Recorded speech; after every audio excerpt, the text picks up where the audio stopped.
우리에게 주신 하나님의 말씀은 요한복음 5장 1절로부터 9절까지 말씀입니다. 요한복음 5장 1절로부터 9절까지 말씀입니다.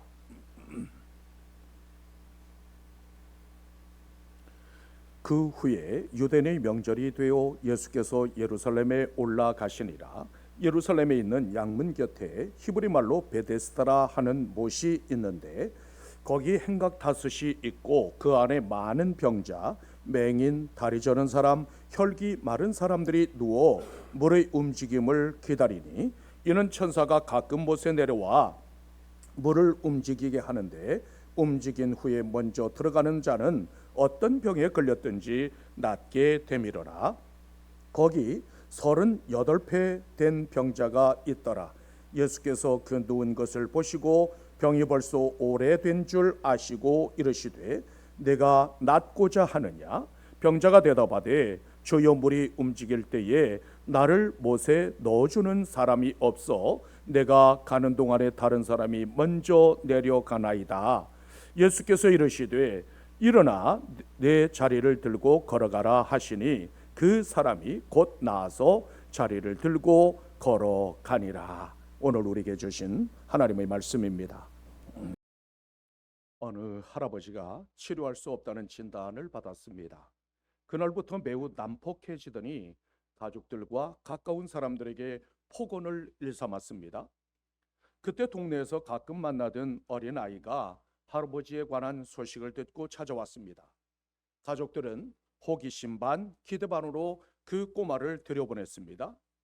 그런데 어떻게 된 영문인지 20-30분 동안 만나고 나오자 할아버지의 태도가 변했습니다.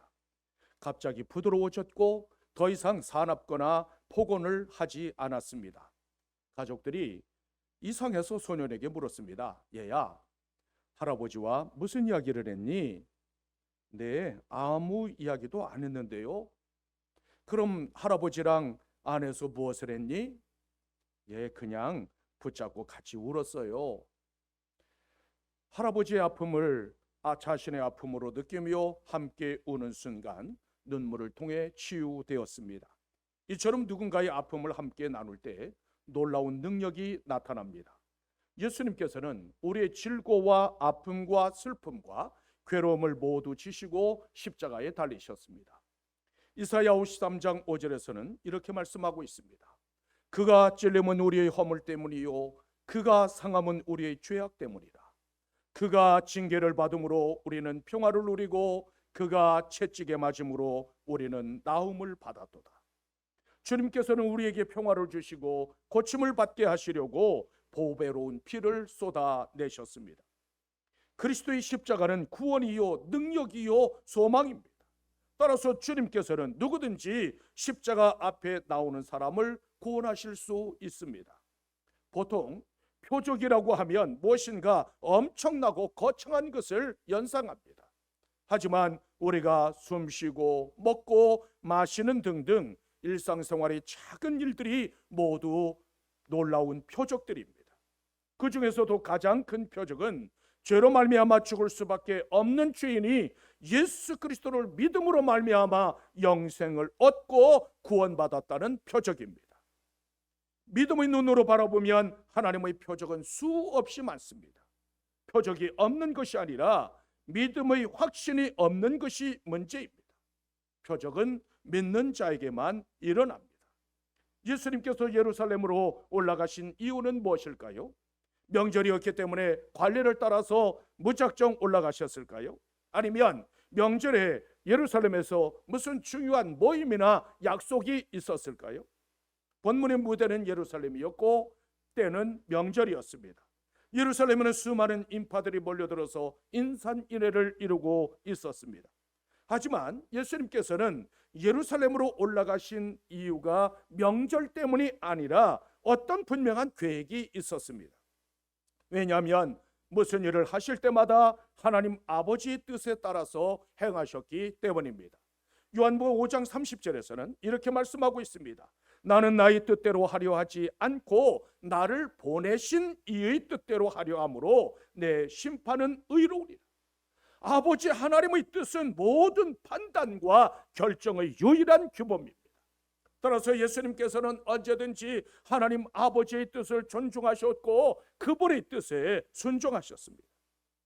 주님께서는 십자가를 앞에 두고 겟세마네 동산에서 기도하실 때도 역시 아버지의 뜻에 복종하셨습니다. 최후의 순간에 다 이루었다고 당당하게 외칠 수 있었던 결정적인 이유도 하나님 아버지의 뜻에 따라서 모든 것을 행하셨기 때문이었습니다. 우리는 주님께서 십자가에 달려 죽으심으로 하나님의 자녀가 되었고 하늘의 영광을 누리게 되었습니다. 따라서 성도는 그리스도께서 보여주신 발자취를 따라가야 합니다. 우리도 역시 하나님의 뜻을 삶과 행동의 기준으로 삼아야 합니다. 무슨 판단이나 결정할 때도 그분께서 과연 어떻게 하셨는가를 먼저 물어야 합니다. 다니엘 3장 18절에서는 이렇게 말씀하고 있습니다. 그렇게 하지 아니하실지라도 왕이요 우리가 왕의 신들을 섬기지도 아니하고 왕이 세우신 금신상에게 절하지도 아니할 줄을 아옵소서. 참된 신앙인이란 하나님 앞에서 가져야 할 자세가 과연 무엇인가를 명확하게 우리에게 보여주는 참으로 귀한 말씀입니다. 성도들은 하나님께서 어떤 결과를 주시든지 오직 믿음의 길로 나아가야만 합니다. 다니엘의 친구들은 죽고 사는 문제가 권세자에게 있는 것이 아니라 전능하신 하나님께 달려 있다는 사실을 확신했습니다. 사도들과 초대교회 성도들도 역시 마찬가지였습니다. 로마서 14장 8절에서는 이렇게 말씀합니다. 우리가 살아도 주를 위하여 살고 죽어도 주를 위하여 죽나니 그러므로 사나 죽으나 우리가 주의 것이로다. 초대교회 성도들은 주를 위해서 살고 주를 위해서 죽는 사람들이었습니다. 이것이 바로 초대교회와 성도들의 힘이요 능력이었습니다. 사람에게 가장 두려운 것이 있다면 아마 죽음이 아닐까요? 아무리 강철 같은 사람이라 할지라도 막상 죽음이라고 하는 그 상황을 마주하면 두려워하고 떨게 마련입니다. 그러나 참된 신앙이란 하나님의 주권과 구원을 절대적으로 신뢰하는 신앙입니다. 우리가 믿는 전능하신 하나님 그분은 우리를 지으셨을 뿐만 아니라 또한 우리의 모든 것을 인도하시는 분이십니다. 우리가 믿는 그 전능하신 하나님이시기 때문에 그렇기 때문에 주를 믿는 사람들에게 표적을 보이시는 분이시기도 합니다.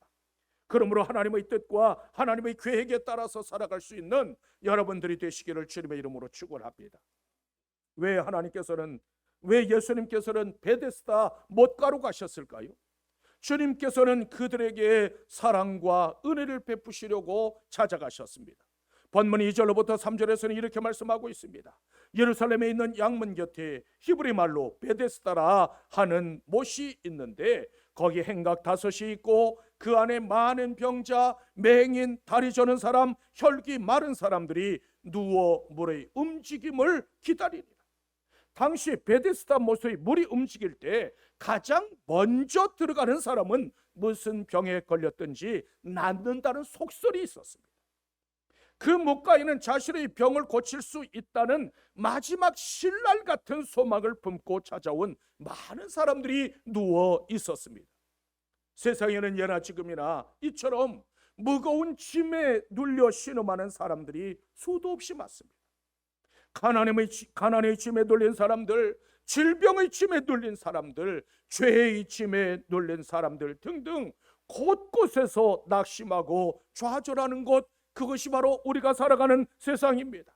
이 사람들은 평안을 상실했고 소망을 빼앗긴 사람들이었습니다. 그들 중에는 물이 움직여도 자기들의 힘으로는 들어갈 수조차 없는 사람들도 있었습니다. 바로 그곳에 우리 예수님께서 찾아오셨습니다. 주님께서는 각색병으로 고통당하는 자들이 그 무거운 짐을 벗겨주시기를 원하셨기 때문입니다. 하나님께서 아들을 보내신 진정한 목적은 죄에 빠져 죽을 수밖에 없는 인생들을 구원하시기 위함이었습니다. 요한복음 10장 10절에서는 이렇게 말씀하고 있습니다. 내가 온 것은 양으로 생명을 얻게 하고 더 풍성히 얻게 하려는 것이라. 주님께서는 사망의 늪에 빠져 있는 사람들을 구원하시고 풍성한 삶을 누리게 하시려고 이 땅으로 오셨습니다. 따라서 예수 그리스도는 모든 인생들의 유일한 소망입니다. 그렇다면 이 베데스다 목가의 사람들은 과연 어떤 사람들이었을까? 생명이신 예수 그리스도를 바라보지 못하는 내가 그들 속에 포함되어 있을 수도 있습니다. 하나님의 자녀된 권세와 능력을 잃어버린 채 그곳에 누워있는 사람들, 그 속에 내가 있을 수도 있습니다. 혈기 마른 가련한 인생들의 모습이 바로 내 모습일 수도 있습니다. 오늘도 무거운 짐을 지고 주의 전에 오르셨습니까? 마음의 고통과 상처와 절망과 좌절의 아픔을 안고 주님의 전에 나오셨습니까? 이미 나를 만나 주시려고 찾아오신 우리 주님을 만나고 나아가는 귀한 은혜가 여러분들과 함께 하시기를 주님의 이름으로 축원합니다. 어떻게 하면 우리도 표적을 볼 수 있을까요? 먼저 주님께서 내 절망의 자리로 찾아오셔야 합니다. 본문 5절로부터 6절에서는 이렇게 말씀하고 있습니다. 거기 38배 된 병자가 있더라. 예수께서 그 누운 것을 보시고 병이 벌써 오래된 줄 아시고 이르시되 내가 낫고자 하느냐. 이 사람은 38년 동안 병고에 시달리며 고통을 받았을 뿐만 아니라 일어날 가능성이 전혀 없는 사람이었습니다. 오랫동안 병마와 싸우며 자신의 몸 하나 마음대로 가눌 수 없어서 모든 삶을 포기한 사람이기도 했습니다. 그에게 마지막 한 가지 소망이 있다면 물이 움직일 때 가장 먼저 들어가는 것, 그것 하나뿐이었습니다. 그런데 예수님께서 그 절망의 자리로 찾아오셔서 물으셨습니다. 내가 낫기를 원하느냐? 내 이름이 무엇이냐? 내 나이가 얼마나 되느냐? 내가 언제부터 병에 걸렸느냐고 묻지 않으셨습니다. 그 자리에서 다시 일어나고 싶은 간절함이 내 심령 속에서 끓어오르고 있는, 내가 잃어버린 소망을 다시 찾고 싶으냐고 물으셨습니다. 그렇다면 베데스다 연못의 물이 움직이기 전에 내 심령의 연못이 먼저 끌어올라야 한다고 말씀하시고 있습니다. 이처럼 표적을 보려면 주님을 향한 우리의 심령이 먼저 뜨겁게 끌어올라야만 합니다. 그리스도를 향한 믿음과 소망과 사랑이 내 심령 속에서 끌어올라야만 합니다. 베데스다 연못의 물이 끌어오른들 아무런 기적도 일어나지 않습니다. 하지만 성령의 불길로 내 심령의 연못이 끓어오르면 하나님의 표적이 내 안에서 일어납니다. 베데스다 연못가에 모인 사람들, 그들은 은혜도 자비도 사랑도 다 잃어버린 사람들이었습니다. 반면에 우리는 하나님의 택함을 받은 하나님의 자녀들입니다. 그런데 우리가 소망을 잃어버렸다면 하나님의 자녀됨을 포기하는 것과 마찬가지입니다. 실망하고 좌절하고 낙심하고 주저앉는다면 하나님을 업심여기는 것과 같습니다. 하나님의 자녀들에게 있어서 절망과 낙심이란 하나님의 은혜와 사랑을 무시하는 행위입니다. 왜냐하면 전능하신 하나님께서 지금도 살아계시며 그분은 지금도 우리의 아버지이시기 때문입니다. 따라서 우리의 심령이 성령의 역사하심으로 다시 뜨겁게 끌어올라야만 합니다. 주님께서 이 시간 우리에게 찾아오셔서 묻습니다. 내가 진정 낫기를 원하느냐? 내가 정녕 표적 보기를 원하느냐? 내가 정녕 예수 그리스도를 만나기 원하느냐? 내가 참으로 능력의 사람이 되기를 원하느냐? 네가 잃어버린 꿈과 소망을 다시 회복하기를 원하느냐? 성령의 불길로 내 심령의 연못이 다시 그 뜨겁게 끓어오르고 있느냐고 묻습니다. 이 질문에 아멘 아멘 주 예수여, 주님만이 나 유일한 소망입니다. 오 주여, 나 잃어버린 꿈과 내 소망을 회복시켜 주옵소서. 오 주여, 나도 낫게 없어서 고백과 간구로 표적을 경험할 수 있는 여러분들이 되시기를 주님의 이름으로 축원합니다. 또한 표적의 주체이신 예수 그리스도를 영접하고 의지해야만 합니다. 본문 7절에서는 이렇게 말씀하고 있습니다. 주여 물이 움직일 때에 나를 못에 넣어주는 사람이 없어 내가 가는 동안에 다른 사람이 먼저 내려가라. 네가 낫고자 하느냐? 주님께서 질문하셨을 때 참으로 엉뚱한 대답을 했습니다. 이 사람은 어떻게 해서든지 못으로 들어가려고 노력했지만 다른 사람이 먼저 들어갑니다. 나를 못에 던져 넣어줄 사람이 없습니다. 만유의 주제요 만병의 의사가 되시는 예수 그리스도 그분을 눈앞에 두고도 알아보지 못했습니다. 그저 다른 사람들보다 먼저 내가 못에 들어갈 수 있도록 좀 도와달라고 요청했을 뿐입니다. 누구든지 주님 앞에 나와서 무릎 꿇고 영접하면 구원받습니다. 그러나 그분을 인생의 조력자 정도로 생각하면 구원받을 길이 없어지고 맙니다. 당시 종교 지도자나 정치 지도자가 없었던 것이 아닙니다. 소망이 필요한 사람들에게 소망을 주는 사람이 없었고 길을 묻는 사람들에게 길을 가르쳐주는 사람이 없었을 뿐입니다. 요한복음 14장 6절에서는 이렇게 말씀하고 있습니다. 내가 곧 길이요 진리요 생명이니 나로 말미암지 않고는 아버지께로 올 자가 없느니라. 오직 주 예수 그리스도 그분만이 길이요 진리요 생명이십니다. 따라서 오직 만왕의 왕이요 만유의 주이신 우리 주님께 길이 있습니다. 예수님께서 한숨과 절망과 고통의 자리로 찾아가셨지만 아무도 능력의 주님을 영접하지 않았습니다. 진정한 위기는 은혜와 표적의 주체이신 그리스도를 영접하지 못하는 데에 있습니다. 만약 이 사람이 예수 그리스도를 주로 믿고 영접했다면 대답이 달랐을 것입니다. 주님, 이 고통 속에서 벗어나고 싶습니다. 주님, 저도 고침받고 일어서고 싶습니다. 주여, 나를 불쌍히 여겨주소서.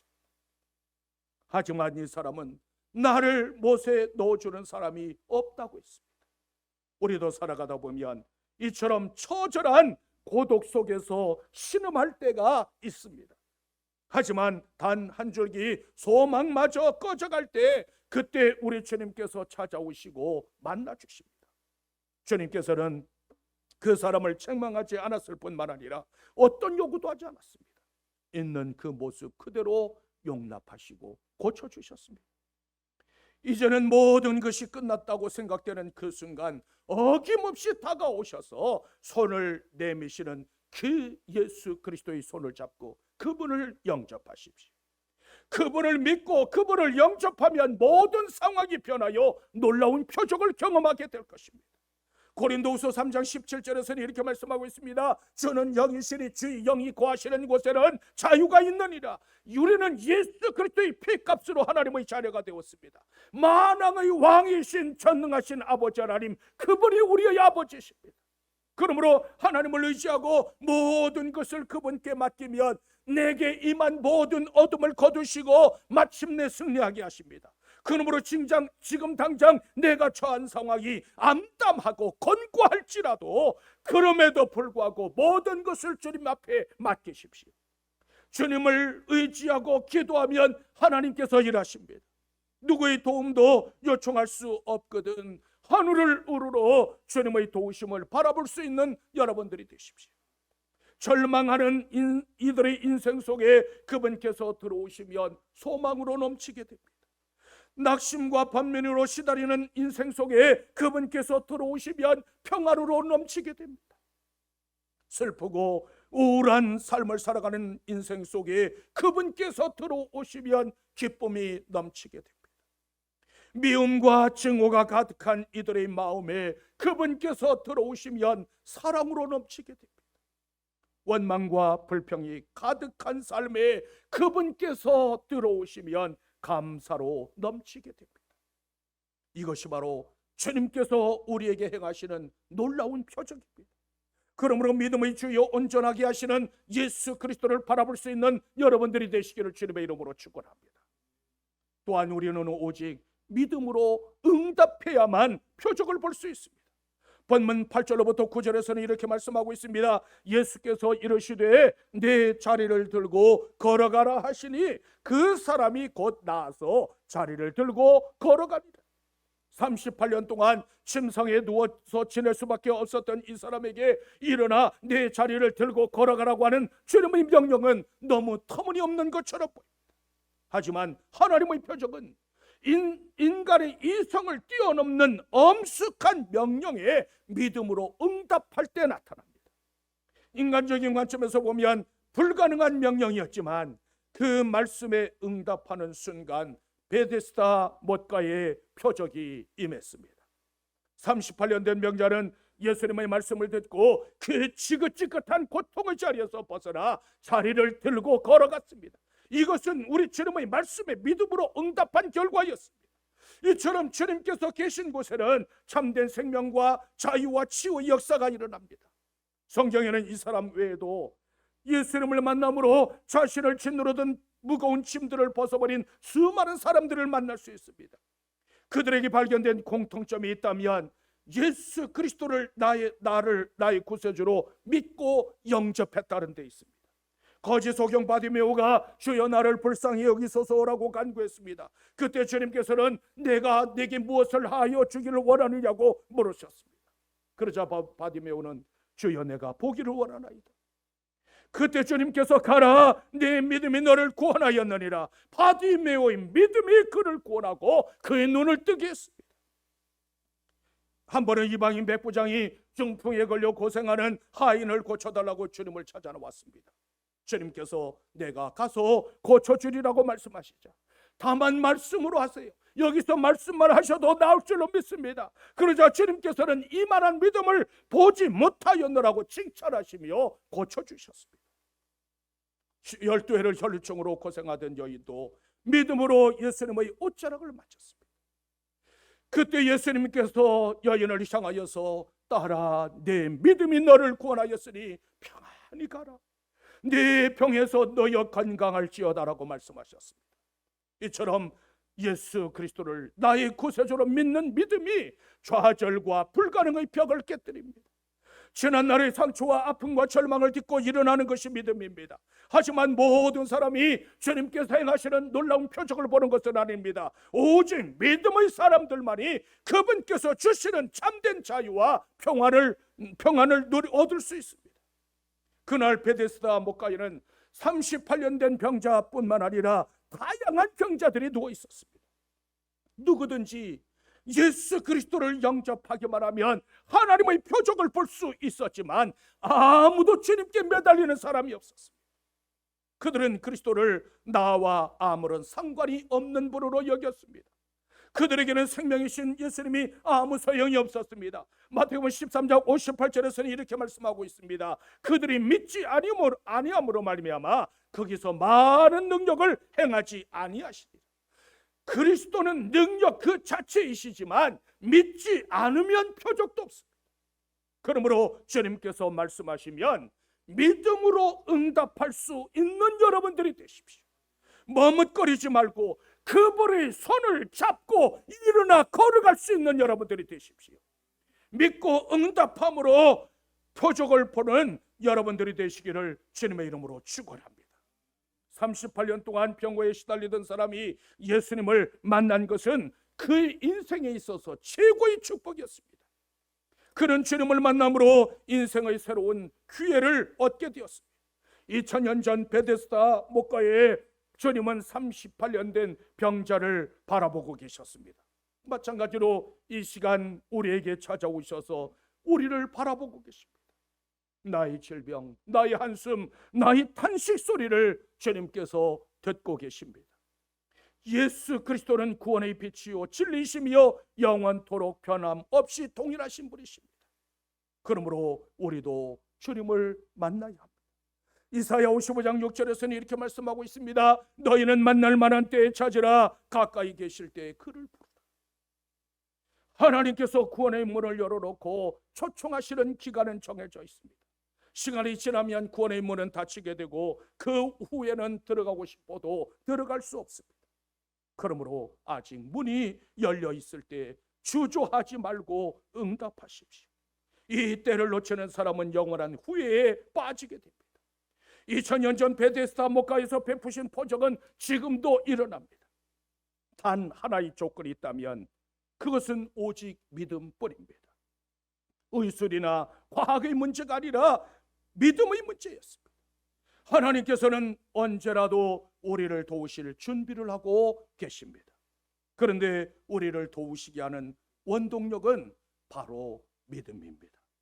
믿기만 하면 아무리 막막한 문제를 할지라도 하나님의 능력 앞에서 여리고가 무너져 내렸던 것처럼 하나님의 놀라운 역사 표적을 보게 될 것입니다.